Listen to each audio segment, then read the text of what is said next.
ஈக்விவலண்ட் ஃப்ராக்ஷன்ஸ்னால் என்ன?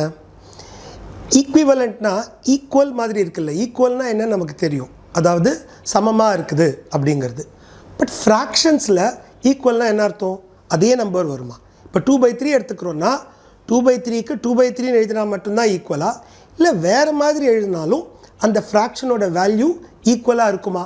இதை தான் இந்த வீடியோவில் பார்க்க போகிறோம். இந்த பிக்சரை பாருங்க. இந்த பிக்சர்ல நாம நிறைய விஷயங்களை பார்க்க முடியுது. 1/2 1/2ம் 2/4ம் ஈக்குவலா இருக்கு பாருங்க. 1/4 பிளஸ் 1/4 ஈக்குவல் டு 2/4. கரெக்டா? அதே மாதிரி 1/6 பிளஸ் 1/6 பிளஸ் 1/6 ஈக்குவல் டு 3/6. 2/4ஐயும் 3/6ஐயும் பாருங்க. இந்த ரெண்டு ஃபிராக்ஷன்ஸும் ஈக்குவலா இருக்கு. அப்புறம் 2/3யும் 4/6ம் ஈக்குவலா இருக்கு பாருங்க. 1/2, 2/4, 3/6 and 4/8 எல்லாமே ஈக்குவலண்ட் ஃபிராக்ஷன்ஸ்னு சொல்றோம். இதெல்லாம் ஏன் ஈக்குவலா இருக்கு? இதை நாம ரெண்டு விதத்துல புரிஞ்சுக்கலாம். First one, 1/2.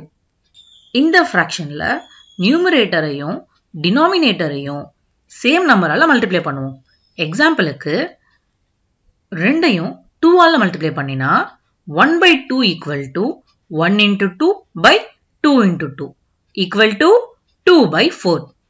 இதே மாதிரி 3ஆல மல்டிப்ளை பண்ணினா 1/2 equal to 1 into 3 by 2 into 3 equal to 3/6. அப்போ 4ஆல மல்டிப்ளை பண்ணினா 1/2 equal to 1 into 4 by 2 into 4 equal to 4/8. அதாவது ஒரு ஃப்ராக்ஷனில் நியூமரேட்டர் டினாமினேட்டர் ரெண்டுத்தையுமே அதே நம்பரால் பெருக்கும்போது ஃப்ராக்ஷனோட மதிப்பு மாறாது. அதாவது ஈக்குவலண்ட் ஃப்ராக்ஷன் கிடைக்கும் அப்படின்னு சொல்கிறோம். இது ஏன் அப்படின்னா, நம்ம எவ்வளவா டிவைட் பண்ணுறோம் அப்படிங்கிறதையும் மாற்றிட்டோம், அதில் எவ்வளோ சூஸ் பண்ணுறோம் அப்படிங்கிறதையும் அதே மாதிரி மாற்றிட்டோம். அதனால தான் மொத்தத்தில் ஃப்ராக்ஷனோட வேல்யூ மாறலை. இன்னொரு எக்ஸாம்பிளை பார்ப்போம். இந்த பிக்சர்ல 3/4 அப்புறம் 6/8 இந்த ரெண்டு ஃப்ராக்ஷன்ஸை பாருங்க. இந்த ரெண்டும் வேற வேற ஃப்ராக்ஷன்ஸா இருந்தாலும் ரெண்டுமே சேம் தான். கடைசியா இந்த எக்ஸாம்பிள பார்ப்போம். 4/5 and 8/10 இந்த ரெண்டு ஃப்ராக்ஷனை பாருங்க. இந்த ரெண்டும் வேற வேற ஃப்ராக்ஷனா இருந்தாலும் ரெண்டுமே சேம் தான். அதே மாதிரி 4/5 12/15க்கும் ஈக்குவலண்ட் தான். ஈக்குவலண்ட் ஃப்ராக்ஷன்ஸை எழுதும்போது டிவைட் பண்ணியும் எழுதலாம். இப்போ இந்த எக்ஸாம்பிள பாருங்க. 4/8 divided by 4 equal to 1/2. 3/6ல ரெண்டு நம்பரையும் 3ஆல டிவைட் பண்ணினா 1/2. 2/4ல ரெண்டு நம்பரையும் 2ஆல டிவைட் பண்ணினா 1/2. ஸோ இப்போ என்ன பார்த்தோம்? ஒரு ஃப்ராக்ஷனில் நியூமரேட்டரையும் டினாமினேட்டரையும் அதே நம்பரால் டிவைட் பண்ணினாலும் ஃப்ராக்ஷனோட வேல்யூ மாறலை. அதாவது ஒரு ஃப்ராக்ஷன் எடுத்து நியூமரேட்டர் டினாமினேட்டர் ரெண்டுத்தையும் ஒரே நம்பரால் மல்டிப்ளையும் பண்ணலாம், இல்லை ரெண்டுத்தையும் ஒரே நம்பரால் டிவைடும் பண்ணலாம். ரெண்டுத்துலேயுமே ஃப்ராக்ஷனோட மதிப்பு மாறாது. இப்போ இங்கே பாருங்க. 2/3யோட ஈக்குவலண்ட் ஃப்ராக்ஷன்ஸை இந்த ஃப்ராக்ஷன் ஸ்ட்ரிப்ஸ் மூலமாக தெரிஞ்சுக்கலாம். இங்கே 2ஓட மல்டிபிள்ஸ், அதாவது 2 into 1, 2 into 2, 2 into 3 எல்லாமே மேல் ரோல இருக்கு. கீழ் ரோல 3யோட மல்டிபிள்ஸ் 3 into 1, 3 into 2 எல்லாமே இருக்கு. இந்த ஸ்ட்ரிப்ஸ்ல தெரிகிற எல்லா ஃப்ராக்ஷன்ஸும் ஈக்குவலண்ட் ஃப்ராக்ஷன்ஸ் தான். அதாவது 2/3 ஈக்குவல் டு 4/6 ஈக்குவல் டு 6/9 அப்படின்னு சொல்லலாம். 2/3ல ஆரம்பிக்காம டைரக்டா 6/9 ஈக்குவல் டு 8/12 அப்படின்னும் எழுதலாம்.